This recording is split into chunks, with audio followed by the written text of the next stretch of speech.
enough time. But if you remember that first day we were together, when we started looking through some of the text, all we were doing was reading sentences of words that grabbed our attention. And then just reading 3 or 4 sentences, we were able to pull an overview of what that whole entire thing was about. So that was basically what you're doing here, but we're getting down a little bit more now to the nitty-gritty. All right? So when we first started, I said that you were going to break it into 3 different parts, so that way, if you were doing an essay or a research project with Ms. Weinkoop for her historical research paper, this is a way that you can gather your research. You're going to know from the prompt what you need to research. And you can break it into sections, so that way you know exactly where to go to find it.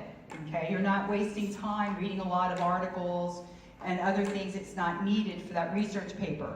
So when we look at facts from the text, opinions from the text, an author's point of view, only about Afghan people, here's the question. Did anybody have a problem figuring out which sentences were point of view only about Afghan people? Carson, what was the problem that you found? Can you explain it? The problem that I found, trying to decipher between just being about Afghan people and then just being a plain opinion. It's hard to tell, if he was trying to tell a fact that they're going through, or just talking about what they're going through instead of saying what he thinks about them. Okay. Okay. So what was one of the things that we found that was hard in trying to decipher? All right. Hold on, just a second. Remember to introduce yourself because we're all learning our names. I'm Micaiah, and under her rules of the Taliban government, such simple prejudice prohibited.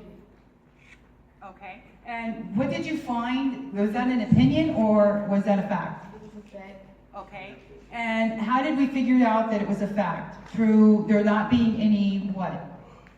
Saying that some things were prohibited, this item was a fact. Very good. Because number 1, they stated that it was the Taliban rule and that it was prohibited. All right. And how many of you read the sentence before that where they were using these great, huge, beautiful adjectives? Music blaring in the streets. Women dancing. Were we there? Does that make it a fact? Because we didn't see it, so we're not sure, are we? Okay?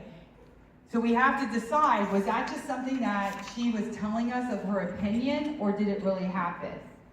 Okay?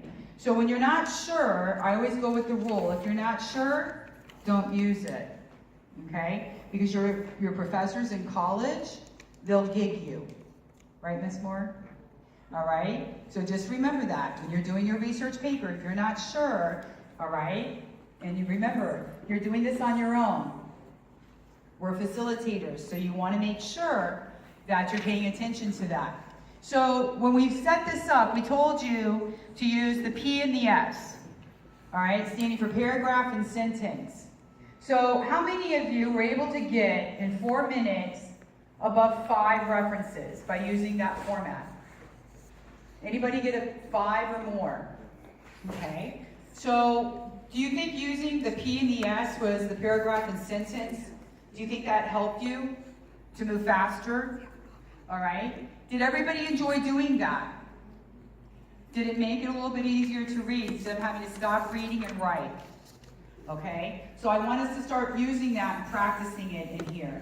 Okay. So how many of you got at least 3 overall? 3 references between all 3 of your columns. Nobody found at least 3? How many of you got 2? Okay. If you got 3 or more, I want you to put 100% on the top of your paper. If you didn't, just leave it alone for now. If you got 3 or more references already, put 100%. If you were writing an essay, and my students should know this, if you're writing an essay, how many citations or references should you have in a 5-paragraph essay? 3. 3 or 4, correct? Yeah. Okay, you should have one reference per paragraph to prove your point, to back you up. Okay, so if you had 3, you were actually technically ready to go ahead and write that essay. It's that simple, all right? Is there any questions on this particular format of finding research, fact, and opinion? No? All right, good job. All right, so we're going to stop filming for now, and then we'll come back in a few minutes.